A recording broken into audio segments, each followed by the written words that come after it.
இன்றைய தினம்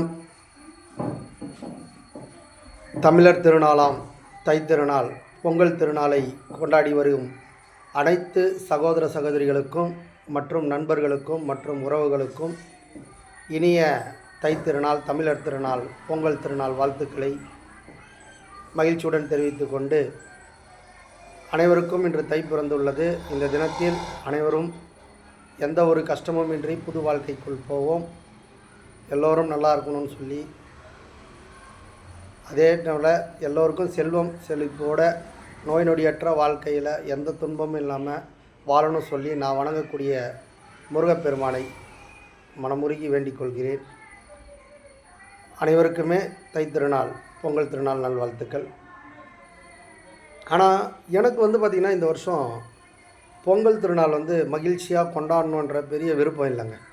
ஏன்னா கொஞ்சம் மனசு கஷ்டம், ஓகேங்களா. அதாவது மனசு கஷ்டம்னா குடும்பம் அந்த பிரச்சனைலாம் இல்லைங்க.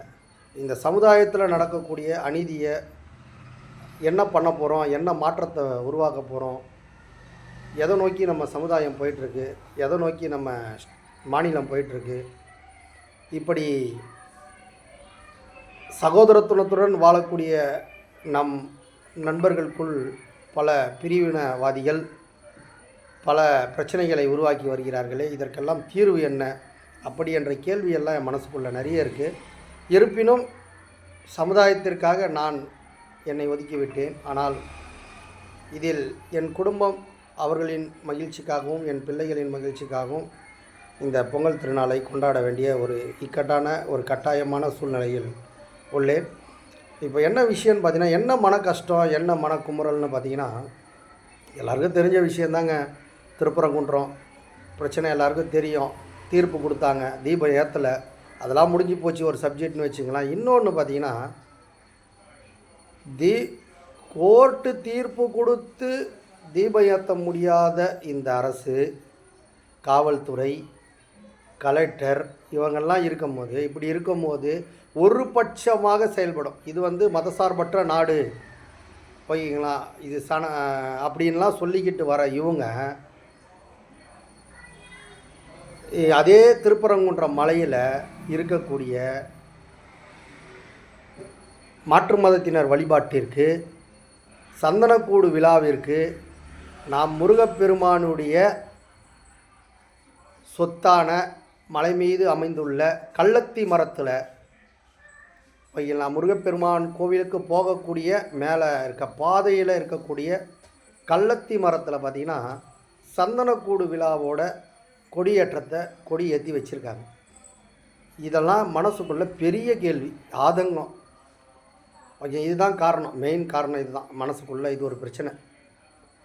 ஏன்னா என்னைக்காக இருந்தாலும் தீபம் ஏற்றிடுவாங்க, அதில் மாற்று கருத்து இல்லை.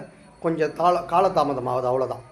ஏன்னா இதுக்காக போராடிக்கிட்டு இருக்க நிறைய நண்பர்கள், அந்த ஊர் மக்கள், இவங்கெல்லாம் இந்த டைமில் சல்யூட், ஓகேங்களா. அப்படி இருக்கும்போது இந்த பிரச்சனை பார்த்திங்கன்னா இதை மாதிரி இருக்குது, ஓகேங்களா. கள்ளத்தி மரத்தில் எடுத்துகிட்டு போயிட்டு அவங்களோட கொடியேற்று, அந்த சந்தனக்கூடு விழாவுக்கான கொடியேற்ற விழாவை கொடியேற்றி வச்சுருக்காங்க. இது எந்த வகையில் நியாயம்? ஏன் இந்த அரசு கவனிக்கலை? அதுதான் சொல்கிறது.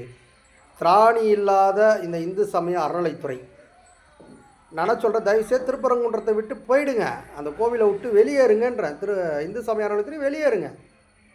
எதுக்கு ஒரு செயல் அலுவலர், எதுக்கு மற்ற அதிகாரிகள்லாம் வெளியேறுங்க. இதுக்கு யார் உங்களுக்கு அதிகாரம் கொடுத்தா? உங்களுக்கு எங்கேருந்து வந்தது இந்த தைரியம்? ஒரு ஆள் போய் தீப ஏற்றுறதுக்கு கோர்ட் உத்தரவு கொடுத்து தீப ஏற்ற உங்களால் அனுப்ப முடியல, அனுமதி கொடுக்க முடியலை. ஆனால் மற்றவங்கள 10 பேர் 20 பேர் 30 பேர் அனுப்புகிறீங்க. அது எனக்கு பிரச்சனையே இல்லைங்க, சந்தோஷங்க. எங்கள் சகோதரர்கள் கொண்டாடட்டும், அவங்களோட வழிபாட்டில் நம்ம தலையிடலை, சந்தோஷம், கொண்டாடட்டும்.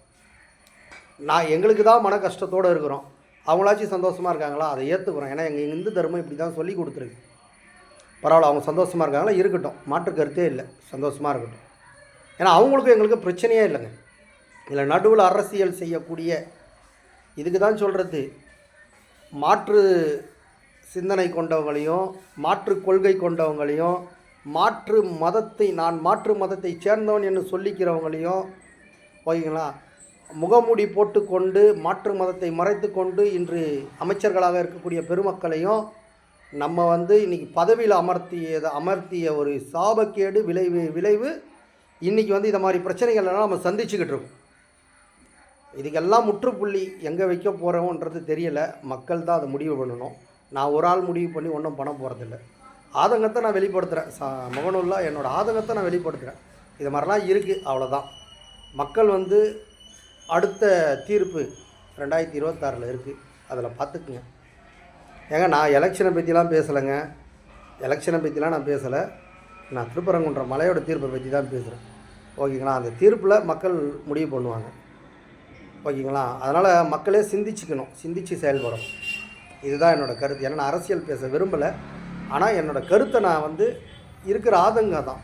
ஏன்னா நீங்கள் நல்லா நோட் பண்ணி பார்த்தீங்கனாலே உங்களுக்கு தெரியும். ஏங்க நான் வந்து விநாயகர் சதுர்த்திக்கு வாழ்த்தே சொல்ல மாட்டேங்க. நான் வாழ்த்து சொல்ல மாட்டேன்.